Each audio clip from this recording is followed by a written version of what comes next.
Saudari-saudaraku yang terkasih, kita seringkali melihat tingkah siswa atau mungkin kita sendiri pernah melakukannya ketika di kelas lalu guru meninggalkan ruangan mungkin untuk keperluan tertentu ke kantor sekolah para guru atau lalu murid biasanya mulai ribut ya. Ada situasi yang berbeda ketika guru berada di dalam kelas ya dengan ketika guru tidak berada di dalam kelas.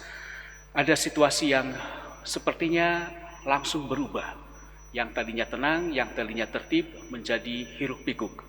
Atau mungkin seorang pegawai, dia kelihatan sangat bekerja dengan baik, sepertinya sangat tekun, ya, tapi ketika majikannya tidak ada, lalu mulai melakukan hal-hal yang tidak seharusnya dilakukan. Mungkin mulai asik dengan HP, mulai asik dengan berbagai hal yang lainnya. Saudari-saudaraku yang terkasih, dalam Injil hari ini Yesus mengajak dan mengingatkan kita untuk tetap waspada, berjaga-jaga.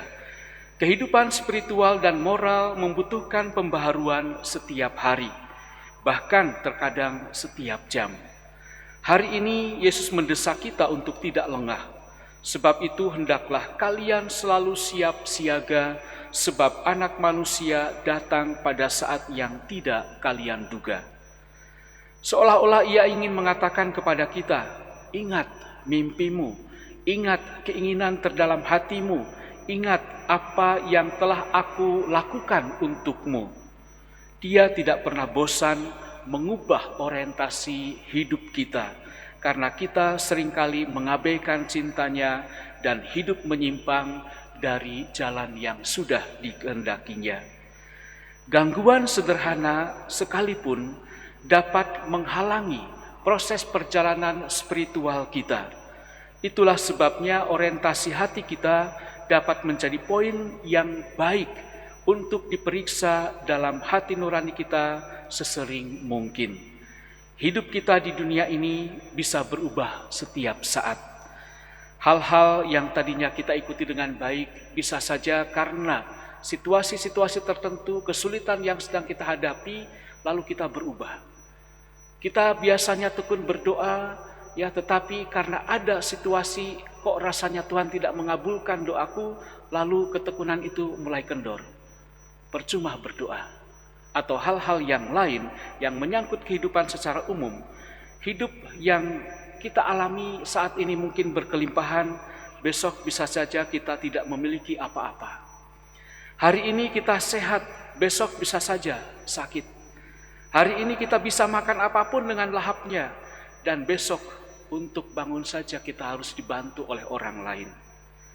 Paulus dalam bacaan pertama mengajak kita untuk selalu bersyukur dalam setiap aspek kehidupan. Menurutnya di dalam Kristus manusia telah menjadi kaya dalam segala hal, dalam segala macam perkataan dan pengetahuan, sesuai dengan kesaksian tentang Kristus yang telah diteguhkan, sehingga kita manusia tidak kekurangan apapun. Karunia yang kita terima dari Allah sungguh berlimpah. Dan juga ia akan meneguhkan kita sampai kesudahannya, sehingga kita tidak bercacat pada hari Tuhan kita, Yesus Kristus. Saudari-saudaraku yang terkasih, hari ini kita mendapat teladan yang sungguh indah dari Santa Monica yang kita peringati. Ia sangat setia dan bertekun dalam hidup rohaninya. Dia seorang pendoa yang hebat. Dia terus-menerus berdoa secara khusus untuk sang suami yang hidupnya rupanya jauh dari Allah, juga untuk anaknya sendiri Agustinus. Ia terus berdoa sampai tidak tahu kapan ia harus berhenti berdoa, dan akhirnya Tuhan sendiri mengabulkan permohonannya, mengabulkan kerinduannya, sehingga suami dan anaknya kembali kepada Allah, hidup sebagai anak-anak Tuhan. Saudari-saudaraku yang terkasih, kita seringkali tidak sabar dan kurang bertekun dalam doa, lalu dengan mudah mengatakan, kenapa Tuhan tidak memperhatikanku? Kenapa Tuhan tidak berpihak kepada saya? Kenapa Tuhan meninggalkan aku?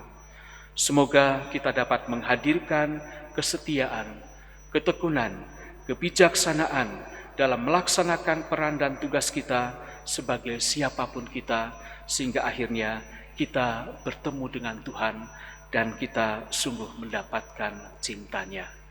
Tuhan memberkati.